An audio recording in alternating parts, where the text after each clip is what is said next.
Save yourself the trouble, Alara, Julian said, tying an expensive tie in front of the mirror, his tone dripping with sarcasm like an ice pick. You think putting on a new dress will get you into my current circle? Don't even dream it.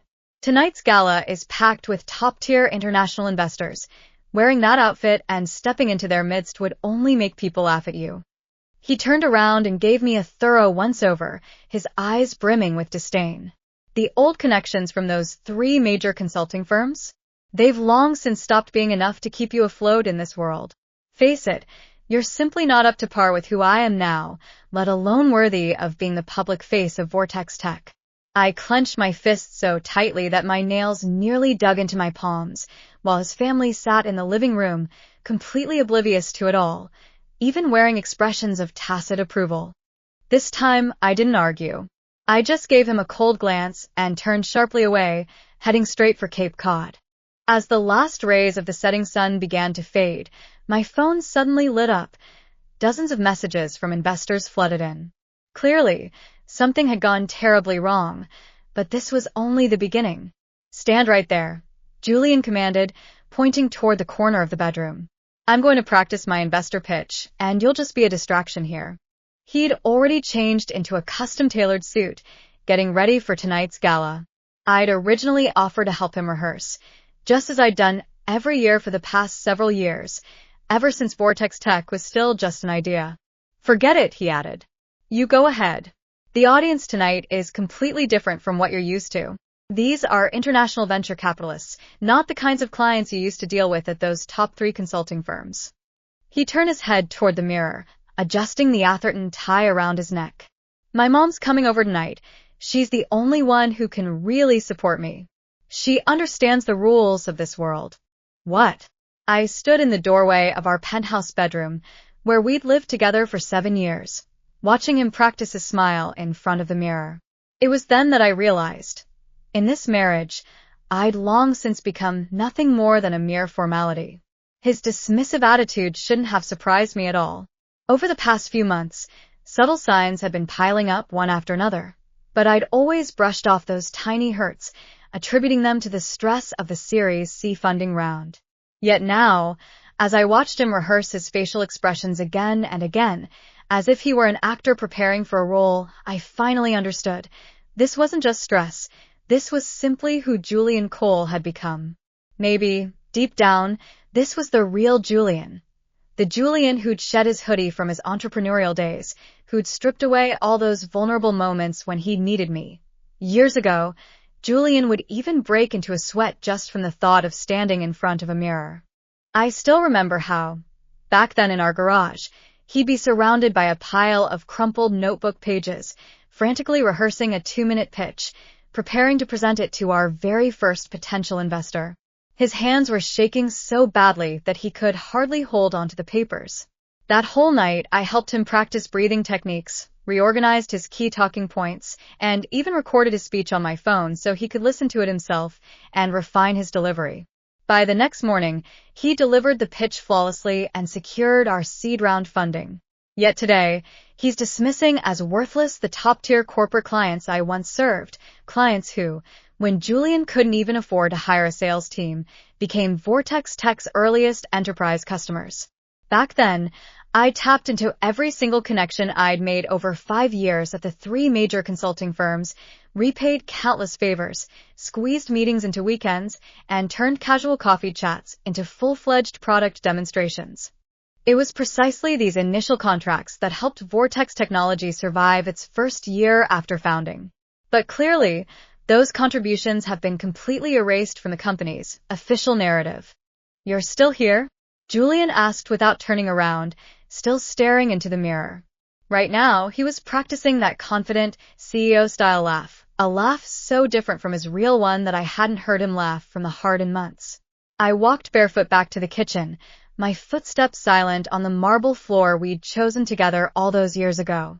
I remember when we signed the lease for this Boston penthouse, Julian insisted that we needed a place that would make a lasting impression on investors. Only now do I realize I'd been setting up a stage for him all along, rather than creating our real home. Suddenly, my phone vibrated. It was a text message from Maya Chen. She used to be my colleague and now serves as the operations director at Whirlpool Tech. Back when Julian needed someone he could trust, it was I who recommended her. A screenshot from a text message sent a wave of nausea through my stomach. It was the internal budget document for tonight's celebration. Under the heading Strategic Considerations, there was an item that read, Optimize attendee list, and right beneath it, clearly stated, spouses may attend only if they are board members or senior executives and must meet specific criteria. Below that, there was a footnote. The Vance family, Ella's surname, does not align with the company's current corporate positioning. See the family advisory opinion for details. The family advisory opinion, in plain terms, was none other than Evelyn and Philip, Julian's parents. In the first year after Whirlpool Tech was founded, they'd still dismissed it all as Julian's costly hobby. But once the Series B funding came in and their son's net worth soared into the millions overnight, their attitude completely transformed. Now, they've actually started advising him on what kind of spouse qualifies as standard. I can't help but think back to the garage office where Vortex Technologies was born, the very same folding table we used as our desk. Back then, Julian, a former naval intelligence officer, focused intently on architectural design, while I wrote half of the code for Vortex's original platform. My Shinshia, my hard work, has long since been woven into every single line of code that helped make him rich and successful. Through the kitchen window, Boston is waking up. The morning sunlight spills onto the glass skyscrapers of the financial district. In one of those buildings, investors are preparing for tonight's celebration, ready at any moment to pour even more capital into Vortex Technologies. They'll shake hands with Julian, raise their glasses to toast his visionary genius, yet they'll never know that the core algorithm, what first caught their attention, is actually the product of my own hands. The phone rang. Maya was on the line. Ilara, I'm so sorry, she said as soon as she started speaking, her voice brimming with apology. I just saw the final guest list, and I can't believe they'd treat you this way. It's all part of a strategic move, I heard myself reply in Julian's typically businesslike tone. Clearly, I don't fit the right image in the eyes of international venture capitalists. Ilara, that's total nonsense. You know it perfectly well. Maya shot back. You built half of that company. It was your connections that brought in the very first revenue. It was you who taught Julian how to read balance sheets. Over the phone, I could faintly hear Julian practicing his pitch. The influence of Evelyn Cole was evident in every single one of his moves. 4 months now, she'd been meticulously nurturing him, transforming her son from a nervous programmer into someone who could effortlessly navigate the halls of old money clubs and high-profile events, a person whose spouse had to meet certain criteria. Maya, does everyone at the company know that I'm not invited tonight? The silence on the other end of the phone said it all. The executive team knows, Maya whispered. Julian announced it at yesterday's leadership meeting. He called it a strategic decision, made after consulting with the board and the family advisors. And just like that, I'd been evaluated by some committee and deemed unqualified. By afternoon, I could no longer bear the eerie stillness in the penthouse, so I drove over to the headquarters of Whirlpool Tech, located in the Harbor Development Zone. As security guard Gus saw me enter the lobby, his expression turned distinctly uneasy. Good afternoon, Mrs. Cole, he said, yet he couldn't bring himself to meet my gaze. Clearly, he'd heard about it too. The elevator doors opened, and I headed straight for Julian's corner office. Through the glass wall, I saw him meeting with 3 men dressed in expensive suits. The office's backdrop featured an intentionally chosen panoramic view of Boston Harbor, designed precisely to leave a lasting impression on visitors. Every detail in this office has been meticulously calculated, all in pursuit of maximum impact, and apparently, my absence has become part of that equation. As the investors began to leave one by one, Julian stood in the doorway, his expression unreadable. We need to talk, I said. He walked over to his desk. The massive oak surface seemed like a barrier, standing between us. Are you here to cause a scene? He asked, adjusting the Atherton tie his mother had given him. I'm here for an explanation, a real explanation, not those lofty, empty business platitudes. Ella, Julian sighed, the investors who came tonight aren't local Boston folks. They're Silicon Valley elites, international venture capitalists who expect a certain kind of refinement. I'll admit you're brilliant at strategy, but this is about cultural fit. Cultural fit? I couldn't help but retort. I've got an MBA from a top Ivy League business school. I've spent 5 years working at one of the big 3 consulting firms. What culture exactly am I not a good fit for? These people are incredibly perceptive. They pick up on subtle cues, like coded references in conversation, or whether you'd rather spend your summer vacation in Newport or the Hamptons, things you just don't get. I'm fluent in 3 languages. I shot back, including the very programming language used to build this platform, the core technology they're investing in. That's not what I meant, and you know it perfectly well. Suddenly, I remembered a dinner party last month at his parents' estate. Evelyn had deliberately pulled me aside to chat about the centerpiece decoration on the table, while Julian was off with his father, discussing expansion strategies with a friend from the private equity world. Your mother made it perfectly clear last month. I don't belong in your world, I said. My family understands the rules of this circle, Julian argued. They've been part of it for generations. They're just trying to do what's best for the company. Or maybe it's about their own image. Sometimes the two really aren't that different, he added as he sat back down at his desk. My family believes that sometimes the most supportive thing a spouse can do is simply take a step back. This isn't personal. Your family believes? I could hardly believe my ears. Since when did Evelyn and Philip become the board of directors of our marriage? They're advisors. They've got experience dealing with this kind of class-based social dynamic. This kind of class? The very same class that requires a committee to evaluate spouses and even declare them unfit? Mom said your presence might send the wrong signal to potential investors, he said.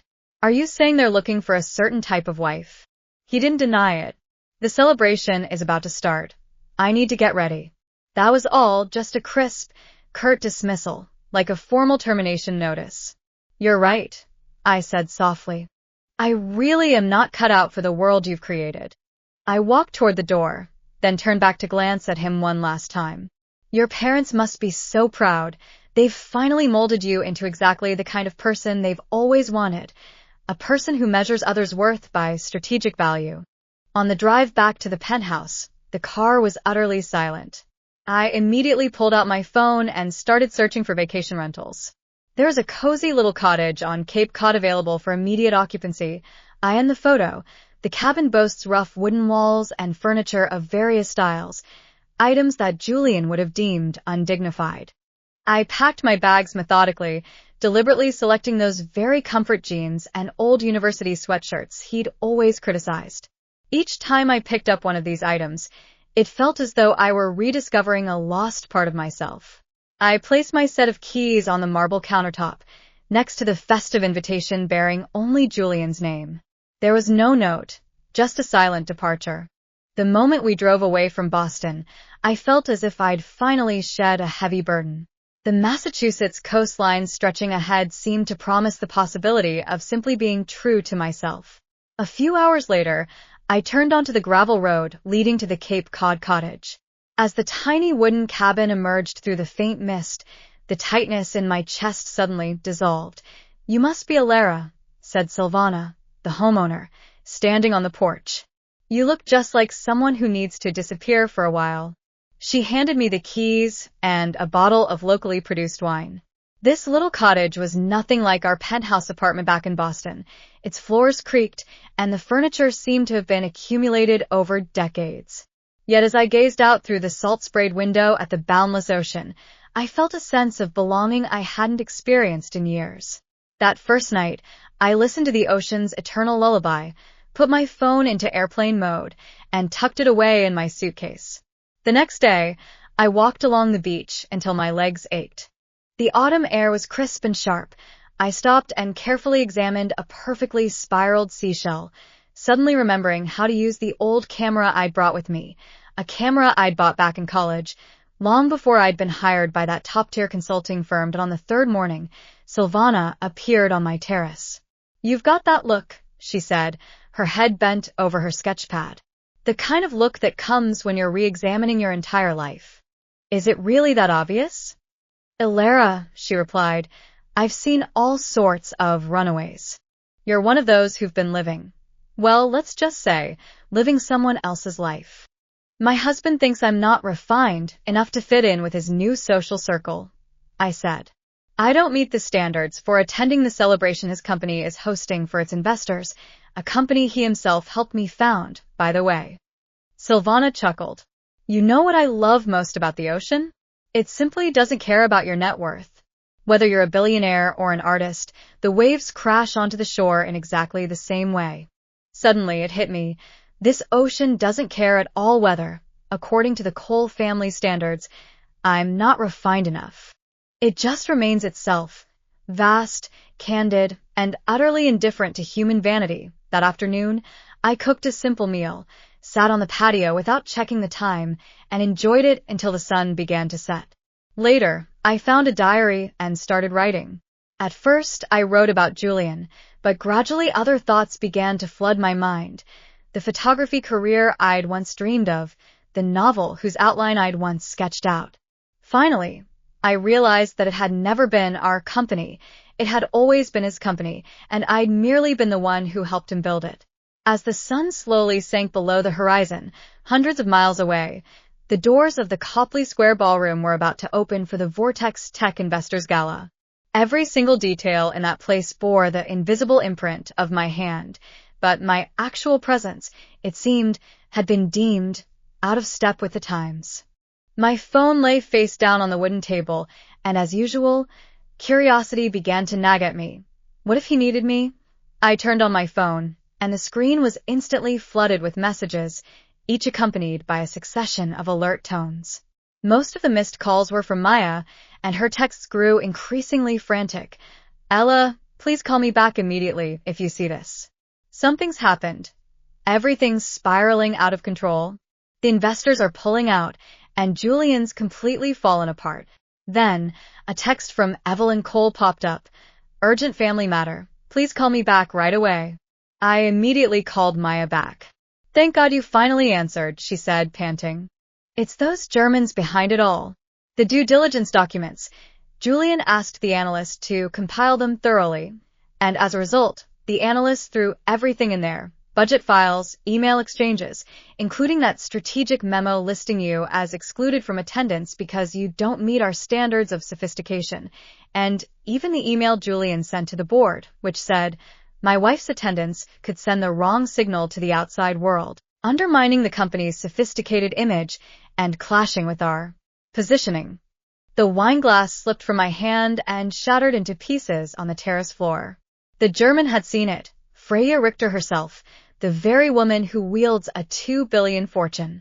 Maya lowered her voice. During the cocktail party, she'd been flipping through those documents the whole time. Julian was up on stage, passionately expounding on Vortex Tech's values, when suddenly she stood up, holding her tablet aloft, and asked, Mr. Cole, could you please explain why your wife, whose own company records show that she helped build this very platform, has been barred from tonight's event for allegedly not meeting our standards of sophistication? I slumped back into the terrace chair, and Maya continued in a hushed tone. The entire room fell utterly silent in an instant. Then Freya went on to say, we never invest in companies that treat people as strategic liabilities. If this is how you treat the people who helped you start your company, then what kind of treatment can we expect from you when things get more convenient? With those words, she closed the folder, stood up, and walked out, followed closely by the entire team. 6 other international companies quickly followed suit and left one after another. At that moment, the media was still present, and someone had already posted about the incident on X, formerly Twitter. Now it's trending on social media. I glanced at my phone, and the financial news app started bombarding me with alerts. Vortex Tech stock price plummets. German investment firm pulls out. Breaking. Several investors leave the celebration due to a document leak. My phone buzzed again, and Julian's photo appeared on the screen. I let it go straight to voicemail and began listening to his messages. Julian's first few messages were surprisingly restrained. We've run into a situation that needs immediate attention. Give me a call back. We'll coordinate a response. Later messages gradually revealed his panic. The board is holding an emergency meeting. They're discussing forcing me to resign. The $280 million investment commitment is toast. You've got to help me explain this. Tell them it was your own choice not to attend. His final message was already incoherent. The stock price has dropped by 38%. Please, Alara, I'm begging you. Then came Philip Cole's voice, seething with anger. You're ruining our family's reputation. Julian's entire career is over. If you don't issue a statement immediately supporting Julian, I'll take every legal step available. This retaliatory sabotage has to stop. Next, Evelyn's voice chimed in, trying to sound patronizingly gentle. Dear Alara, of course we can handle this like grown-ups. Don't let pride ruin everything. Call me back, and we'll work together to draft an appropriate response. Despite our different backgrounds, Robert Stanton, chairman of the board at Vortex Technologies, also called.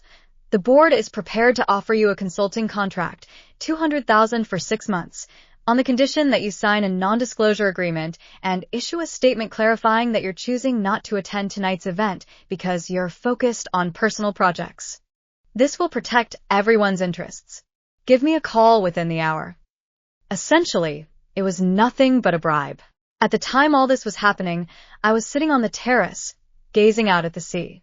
It continued to follow its ancient rhythm, utterly oblivious to the collapse unfolding hundreds of miles away. Julian's last voicemail message still echoed in my mind. I'm standing here in this empty banquet hall we rented for thousands of dollars. Please, just tell me what you want. How on earth will you agree to help me? What do I want? All I want is a little peace and quiet. I pressed the power button until the screen went completely black, then grabbed a small screwdriver, unscrewed the phone's back cover, and carefully removed the battery. This physical separation carried an extraordinary significance. It felt like a barrier, shielding me from the temptation to just check one more message. Around midnight, Silvana came over and poured me a hot drink. Bad news or good news? She asked. My husband's company collapsed at a celebration I wasn't invited to, I said. It looks like his career might be over for good. Then I added, and yet, here I am, feeling strangely relieved. Relieved? Silvana echoed, her voice full of surprise. You really do feel relieved. I shared with her Freya's words. Success achieved by putting others down isn't success at all. It's just arrogance wrapped up in a business plan. Silvana raised her glass. For those who fundamentally misunderstand your worth, silence is the most powerful response. During that week on Cape Cod, I gradually began to understand what I really needed right now. I wanted to see what was left of the life I'd once let go of. The drive back to Boston seemed longer than the journey I'd taken when I'd fled. That morning, I turned my phone back on and left it charging while I packed my bags. After pulling into our garage's designated spot, I noticed that Julian's Tesla was gone. The penthouse felt empty, radiating an eerie sense of abandonment. On the kitchen counter lay an envelope containing a divorce agreement, citing irreconcilable differences as the reason. There wasn't a single note, just cold, clinical legal jargon. In the end, he'd still chosen to communicate his decision to me through his lawyer. The next morning, I met with Amelia Rose, the lawyer recommended by Silvana's friend. She carefully examined the divorce papers and the documents about the collapse of Whirlpool Tech. Amelia said, pointing at the stock chart. The valuation has plunged by 40%. $400 million has fled the company, and 3 board members have resigned, including your former father-in-law, Philip Cole. Julian is still nominally the CEO, but in reality, he's become nothing more than a puppet. His parents have publicly withdrawn their financial support. How ironic, it was Evelyn who used to worry that I'd lose face. Now, when her son's reputation is tarnished, she's the first to abandon him, treating him like a liability. Maya called me. The company is practically dead. There's an eerie silence in the office. Julian is still frantically calling everyone he knows, utterly confused as to why no one will answer his calls. He insists it's all just a grossly exaggerated misunderstanding. Suddenly, my phone popped up with an email notification.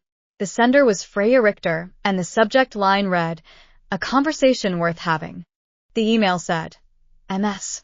Vance, I've been following your contributions to Vortex Technologies, and I'd love to discuss how I might provide funding support for the consulting firm you're leading. Freya actually wanted to fund me. I replied to her email right away in the cafe, accepting her invitation to meet. The meeting took place in a hotel conference room overlooking Boston Harbor. I've done some deep research into your work at Vortex Technologies, Freya said. The original platform architecture, the strategy for acquiring corporate clients, everything was documented in those early files until someone deliberately altered that history. I'd like to fund a consulting firm so you can rediscover the real you, no longer serving someone else's vision, but building a business that's truly your own. 6 months later, I stood in my new office in the Back Bay neighborhood. It wasn't large, but it offered a breathtaking view of the entire city. The door bore the name of my company, Vance Strategic Lab. For legal continuity, I temporarily kept Julian's surname, but the foundation of this company was entirely laid by me myself. Freya had provided the initial seed funding, and within just 2 months, I'd already secured 3 major clients, including a biotech startup whose founder valued substance over superficial polish. My office was decorated with simplicity. On one wall hung several paintings by Silvana, vibrant abstract works that always reminded me of Cape Cod. And on my desk, the most important item was a simple photo frame holding the very picture I'd taken that night, a sunset over the Pacific Ocean. In the photo, there's no one, no company logo, no trace of success or failure whatsoever. Just the sea and the sky, engaged in a silent dialogue. Occasionally, I'd hear news about Julian. He was still serving as CEO of Vortex Technologies, though the company had shrunk dramatically in size.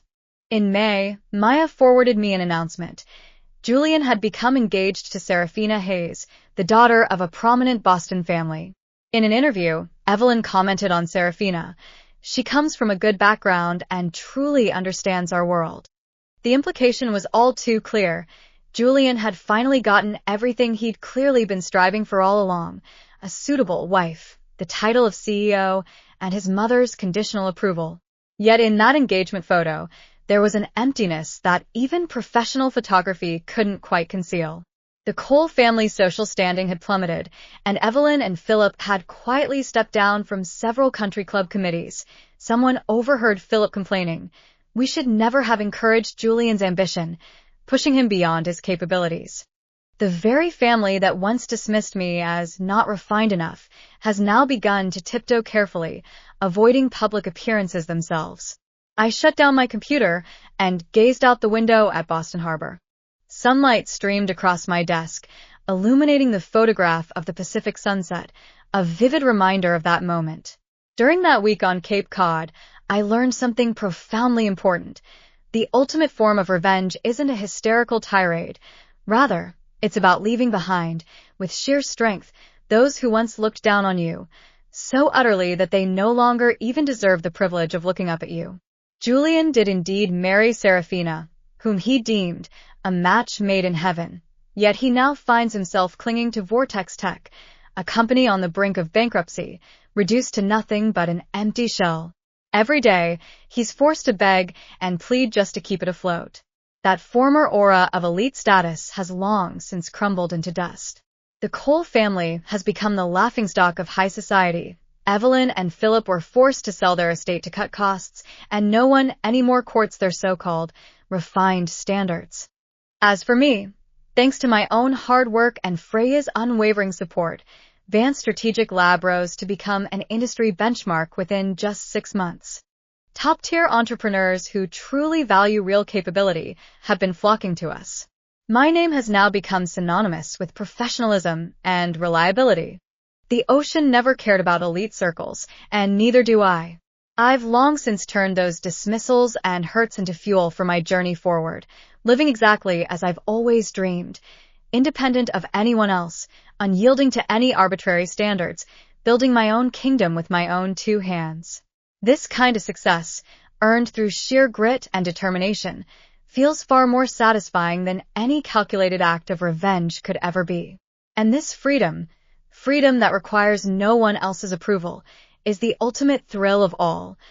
Julian and the Cole family will never understand that what they once discarded as worthless was precisely the treasure they had always dreamed of, while I, already at a height beyond their reach, have become a light they'll never be able to attain.